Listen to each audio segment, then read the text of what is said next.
Hello again. Last week I was doing what I would normally have done at college in Birmingham, but virtually. So this week I'm partly moving on to writing the assignments which I need to finish for what's officially the last bit of my probation studies, though I'll probably be working on a dissertation next year. What I'm working on is a church history module. Now I hesitate to confess this sitting here in the Oxford circuit, but I had been struggling to see the point. What was the point of having to spend a week thinking about the Reformation, because the Reformation was the subject of the module, and more especially, what was the point of getting us to work on academic assignments about the Reformation just at the time when we were supposed to be taking time out for a pre-ordination retreat and for conference itself, which would presumably include my reception into full connection as a presbyter in the Methodist Church, and my ordination to the wider church, in part as an affirmation of my personal calling. What was the point of looking back 500 years? Well, of course, quite a lot of that has, in one way or another, changed quite dramatically. I won't be away for a retreat. I won't be away for conference. I will be received into full connection, though it's yet to be completely sorted out exactly what that means this year. And the ordination service will come once it's safe and legal to do that sort of thing. Why am I boring you with this stuff? Well, I sat down to read an article on one of the figures from the early Reformation, someone I'm planning to write an essay about, and you only need to get to the third paragraph of the article to find yourself reading about a disputed statue which seems to tell one particular part of a more complex historical story. There is, apparently, in Zurich, a statue of Huldrych Zwingli, which has him holding both a sword and a Bible. There's no doubting the importance of the Bible in his life story, but the importance of the sword is a more complicated question. And the statue is perhaps therefore a little bit of an embarrassment sometimes. In his day, as relations with more radical reformers got more and more strained, they ended up deciding that a suitable punishment for those people who believed in rebaptizing people as adults was indeed full immersion, that is, drowning. And Colston, from whose boats the bodies of perhaps 19,000 slaves were thrown into the sea, lies at the bottom of a dock in Bristol. Or at least his statue does. Statues and their meaning are important at the moment. Colston was celebrated as a philanthropist. Now that's an interesting word, and it's a word which illustrates a pet annoyance of mine, frankly, namely that the assumption that words have to mean what they originally meant. A philanthropist gives lots of money to good causes. Colston did that, though with the usual problematic issue of relying on rich men to give money, namely that it gives the rich men the right to decide where to spend the money, and it often means their name gets stuck on buildings or institutions. But the history of the word tells us that philanthropy originated in being a lover of humanity.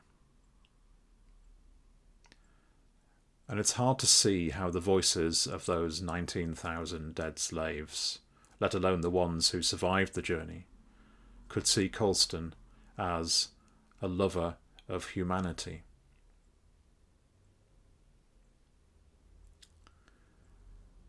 Once we look past statues, we start to see how people's stories are more complex. Also in the news this week are two other statues which have local links here in the Oxford circuit. Churchill is buried in Blaydon, and a statue of him has had graffiti sprayed on to say he was a racist. Well, he was. And he was all in favour of poison gas attacks on what he saw as inferior tribes. But he is also, of course, a person who played a central role in bringing down the Nazis. And then there's Rhodes.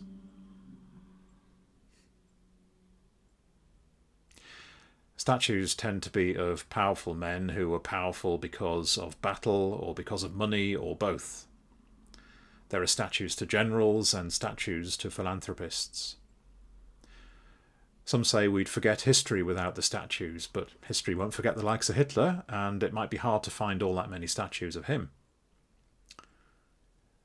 Men like Colston and Rhodes may have done impressive things with the money they got for themselves through exploitation. But it matters where that money came from, as much as it matters where it went. Thankfully, real historical work, as opposed to the legends we tell small children, explores this kind of nuance, and everyone's story is complex. Two quotations from our tradition. Firstly, from John Wesley. In his sermon on the use of money, he famously started with, "Gain all you can."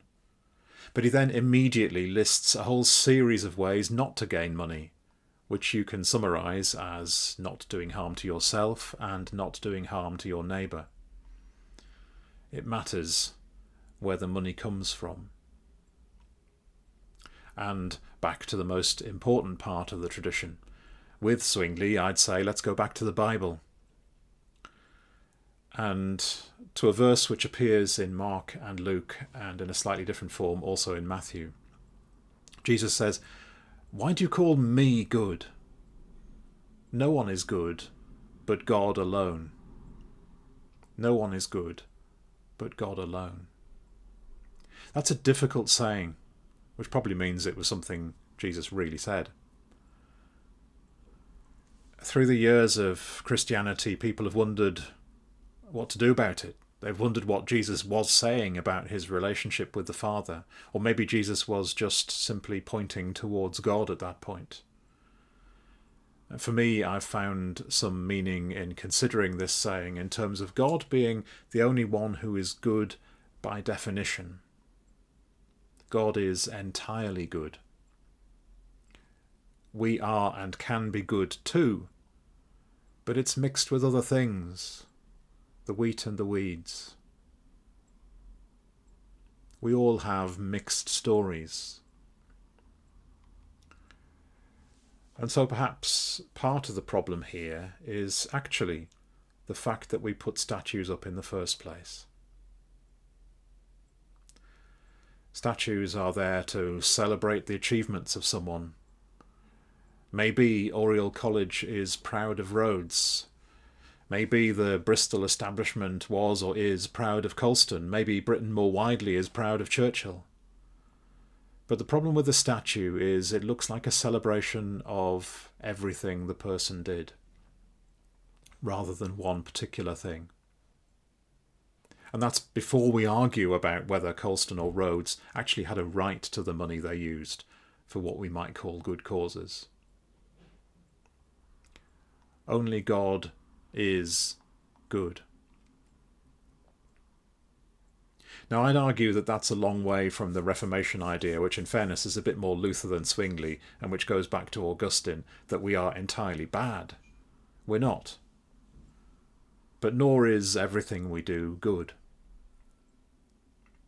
Our worth, our value, does not come from the good things we manage to do in among our mistakes and our mixed motivations. Our worth, our value, does not come from the statues we raise to ourselves, or the statues other people put up for us. It comes purely and simply from what I think is the heart of the gospel. You, I, we are beloved of God, and God is love. Who needs statues? God bless. See you soon.